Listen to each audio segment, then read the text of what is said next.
सुखम वंचति सर्वहि तच्च धर्म समुद्भूतम तस्मात् धर्म सदा कार्य सर्ववर्णै प्रयत्नतः।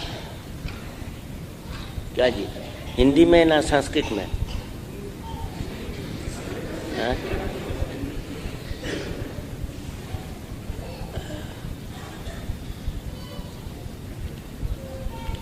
सुख ही सना हर जीव के लिए एक स्वाभाविक वृत्ति है।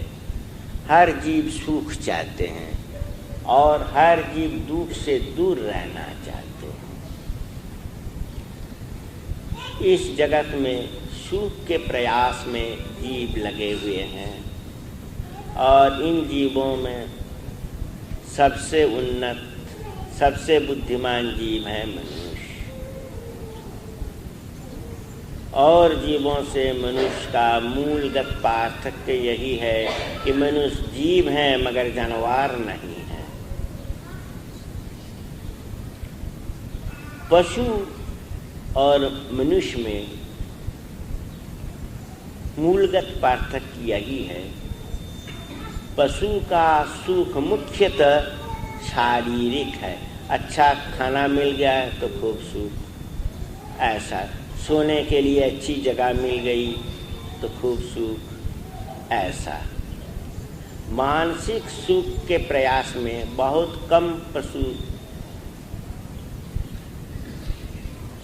चलते हैं, किंतु मनुष्य में सो बात नहीं। मनुष्य बुद्धिमान है। मनुष्य जानता है कि जागतिक सुख जिससे मिलता है वो वस्तु सीमित है, वो वस्तु अनंत काल तक मुझे सुख नहीं दे सकती है। तो सुप्राचीन काल में जब प्रथम मनुष्य की पैदाइश हुई थी उसी टाइम से मनुष्य सुख की खोज में रत हैं और यह भी प्राचीन काल से ही मनुष्य समझने लगे कि जागतिक सुख, शारीरिक सुख, अन्न वस्त्रगत सुख अधिक दिनों तक या अधिक देर तक रहेगा नहीं।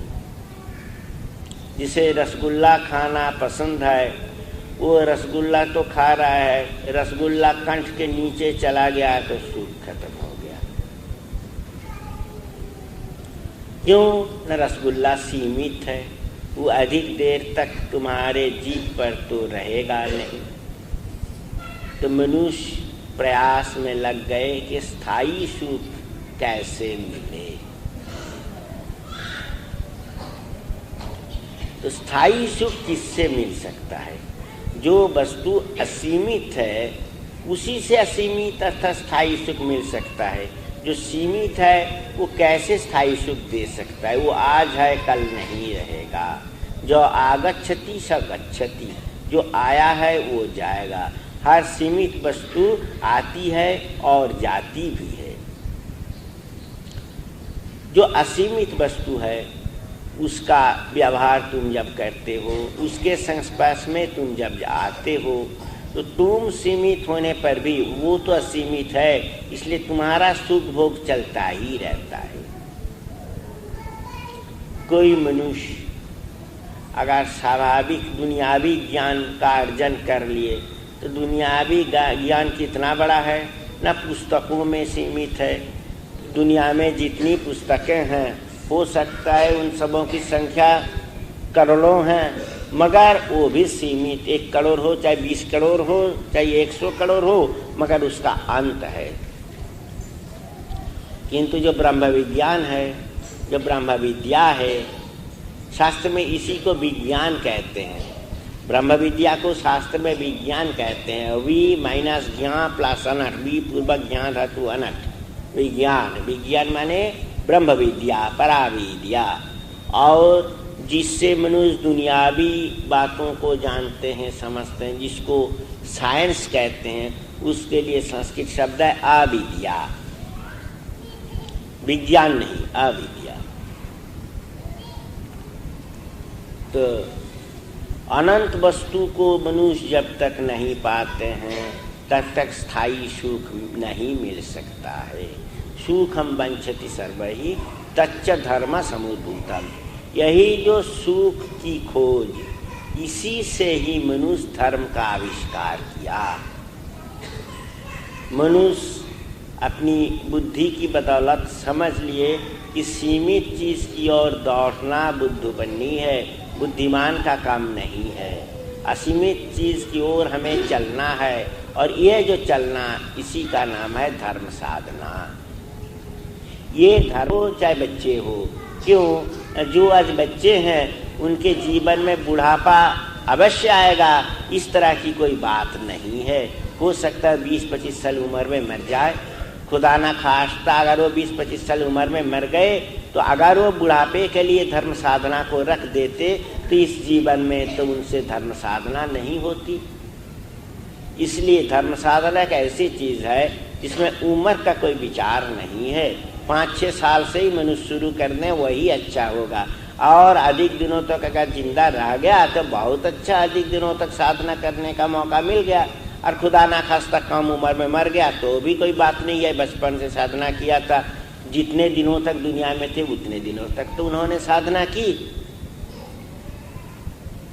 तो तच्च धर्म समुद्भूतम तस्मात् धर्म सदा कार्य। तो इसलिए धर्म साधना हर इंसान के लिए फर्ज है। वो बूढ़े हो, बच्चे हो, अमीर हो, गरीब हो, पंडित हो, मूर्ख हो, मर्द हो, औरत हो, कोई बात नहीं है। तुम लोगों को मालूम है कि ध्रुव नाम के एक बड़े भक्त थे, नारायण के भक्त। तो बहुत कम साल उम्र में, 5 साल उम्र में साधना में बैठ गए, और इतनी कम उम्र में साधना शुरू कर दिए। देख के जो बड़े बड़े भक्त थे, तगड़े तगड़े भक्त थे, वे भयभीत हो गए। उनमें हड़कंप शुरू हो गया कि ये छोटा भक्त हम लोगों से आगे बढ़ जाएगा, क्योंकि ये कम उम्र से साधना शुरू किया, ये जब बड़े बुजुर्ग बन जाएंगे तो साधना में बहुत आगे बढ़ जाएंगे। तो नारायण क्या किए, नारद से कहे देखो तो नारद, उसको तुम टेस्ट करके देखो तो किस तरह का भक्त है। तो नारद जी पहुंच गए, तो बोले अरे तू बच्चा है, तू साधना क्यों करता है, अभी बड़े बुजुर्ग बनो तब साधना करोगे। तो बच्चा ने कहा यही बात, जे बड़ा तो सब कोई नहीं भी बन सकता है, कम ही उम्र में तो देहांत हो सकता है, इसलिए कब हम बड़े बनेंगे उसके इंतज़ार में क्यों रहेंगे जी, तो बुद्धिमान का काम नहीं होगा। और दूसरी बात क्या है ना, ये जो मनुष्य का शरीर, जो शरीर हमें मिला है, ये भी तो दुर्लभ वस्तु है। इस दुनिया में कितने जानवर हैं, कीड़े मकोड़े हैं, कीट पतंग हैं, ये भी परमात्मा की अभिव्यक्ति है।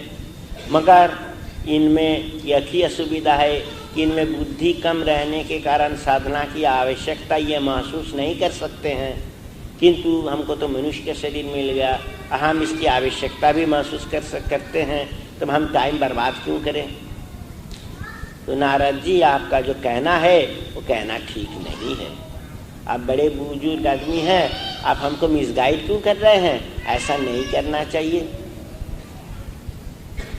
उन्होंने कहा कि कौमार आचरित प्राज्ञ धर्मान भागवतानिह दुर्लभं मानुषं जन्म तदप्याध्रुवमर्थदम्। इस दुनिया में कितने जीव जंतु हैं, और इनमें मनुष्य का शरीर जो है ये दुर्लभ है, आसानी से नहीं मिलता है। इतने करोड़ों जीवन के बाद धीरे धीरे थ्रू क्लैशेस एंड कोलिजन्स मनुष्य का तन मिलता है, तो ये दुर्लभ है। और ये दुर्लभ मनुष्य का तन में और भी अधिक दुर्लभ है वह तन जो तन साधना के द्वारा पवित्र हो चुका है। साधना के द्वारा जिस तन को परमात्मा आत्म साक्षात्कार हो गया है, तो दुर्लभं मानुषं जन्म तदप्याध्रुवम् अर्थदम्। तो मनुष्य का जीवन तो दुर्लभ है, और अर्थशील मनुष्य का जीवन अर्थात अर्थपूर्ण मनुष्य का जीवन, मूल्यवान मनुष्य का जीवन और भी दुर्लभ है।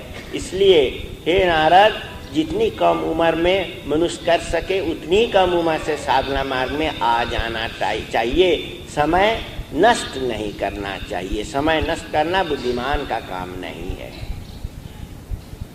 दुर्लभं मानुषं जन्म तदप्य अध्रुवम अर्थदम। तो इसलिए कहा गया है कि सुखम वंचति सर्वैः तच्च धर्म समुद्भूतम तस्मात् धर्म सदा कार्य सर्ववारणै प्रयत्नतः। सर्ववारणै अर्थात जो इंटेलेक्चुअल है, बुद्धिमान है, काफ़ी पढ़े लिखे हैं, वो तो खुद महसूस करते हैं कि अभी से, आज ही से, इस मुहूर्त से धर्म साधना शुरू कर देना चाहिए।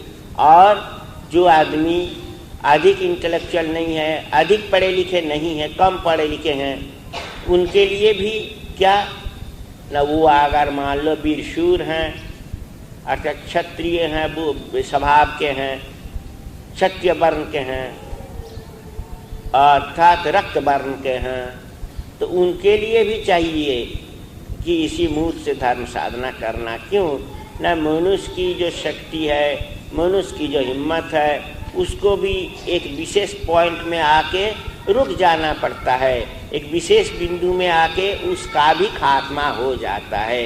इसलिए जो इंटेलेक्चुअल नहीं है मगर वीरशूर हैं, उनके लिए भी धार्मिक साधना फर्ज है। और तीसरे कौन है न, वैश्य वर्ण के लोग, अर्थात जो विषय जीवी हैं, बिजनेस करते हैं, दुकानदारी करते हैं, खेती बाड़ी करते हैं, उनके लिए भी जो दुनियावी धन संचय संपत्ति उनके है, वो आखिर तक उनके साथ तो नहीं रहेगी, सब छोड़ के जाना पड़ेगा। तो उनको भी समझ लेना चाहिए कि दुनियावी दौलत जो मेरे पास आई है, जब आखिर तक हमारे पास नहीं रहते हैं और आखिर तक साथ रहते हैं, एक कौन न, एक ये व सुहृद धर्मा निधनप्यनुजाति चा। मनुष्य का एक ही सुहृद है, वो है धर्म, जो निधन के बाद भी, मौत के बाद भी साथ रहते हैं। तो उसको हम साथ लें, और उसको साथ लेने के लिए चाहिए क्या न, जागतिक कर्म के साथ धर्म साधना भी करनी चाहिए। और रह गए कौन ना, श्रमजीवी, शूद्र वर्ण श्रमजीवी, वो शरीर से मेहनत करके वो जिंदगी बिताते हैं। तो उनको भी याद रखनी चाहिए कि ये शरीर मिला है परमात्मा की बदौलत। ये शरीर जब चला जाएगा तो और शरीर मिलेगा, उसके बाद मनुष्य का शरीर मिलेगा। इसकी कोई निश्चितता नहीं है, हो सकता है कुत्ता, बकरा, बैल क्या न क्या बन जाए। तो ताकि उस प्रकार के जीवन में दोबारा जाना नहीं पड़े, इसलिए उनके लिए भी यह फर्ज है कि परम पुरुष की भावना लें, परम पुरुष की साधना करें, परम पुरुष के ध्यान करें। इसलिए कहा गया है कि तस्मात् धर्म सदा कार्य सर्ववारणै प्रयत्नतः। जो कि जिस पहलू के, जिस स्तर के क्यों ना हो, हर इंसान के लिए, जिन्हें इंसान का शरीर मिला है, उनके लिए प्रत्यह धर्म साधना करना अनिवार्य है। सुखम वंचति सर्वैः